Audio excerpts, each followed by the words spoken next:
कई साल पहले भारत के दक्षिण भाग में विजयनगर नाम का एक राज्य था।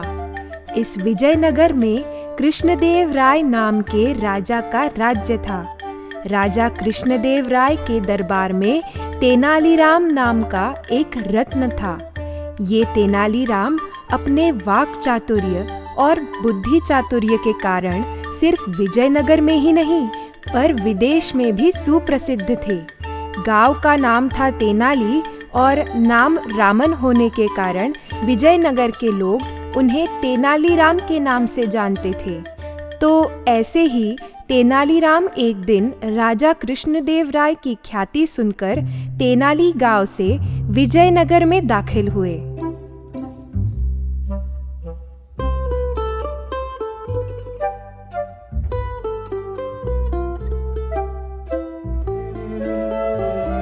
राजा कृष्णदेव राय के राजपुरोहित और उनके चेले कोटैया को देखकर तेनालीराम उनसे मिले और बोले,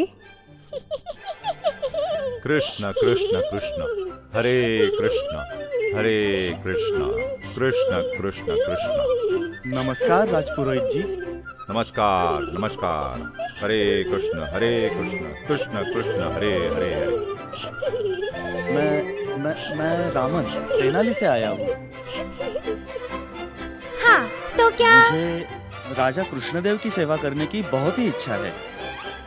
तो आप मुझे उनके दरबार में प्रवेश दिला सकेंगे क्या?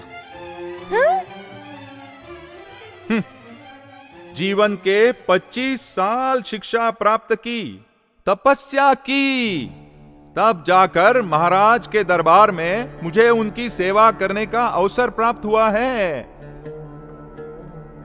और मेरे जैसे ऐसे ही साधना करने वाले सैकड़ों लोग हैं, पर उन्हें आज तक ऐसा अवसर प्राप्त नहीं हुआ है। पर तुम कौन हो भाई कि महाराजा तुम्हें अवसर दे हैं? तुम्हारा नाम तो मैंने कभी सुना नहीं है। मैं जानता हूँ कि मैं छोटा मुंह बड़ी बात करता हूँ, पर आप इतने श्रेष्ठ विद्वान,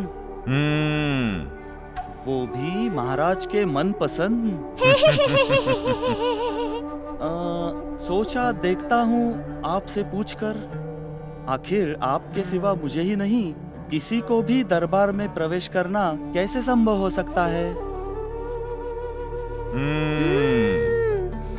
तो फिर सुनिए, आपने मन पर लिया तो आपके लिए कुछ भी असंभव नहीं है। राजपुरोहित जी, इसे राज दरबार में बुलवा ली। हाँ ठीक है। तुम्हारा जो कुछ है वो राज दरबार में ही देखेंगे। हाँ, चलिए राजपुरोहित चलो जी। चलो।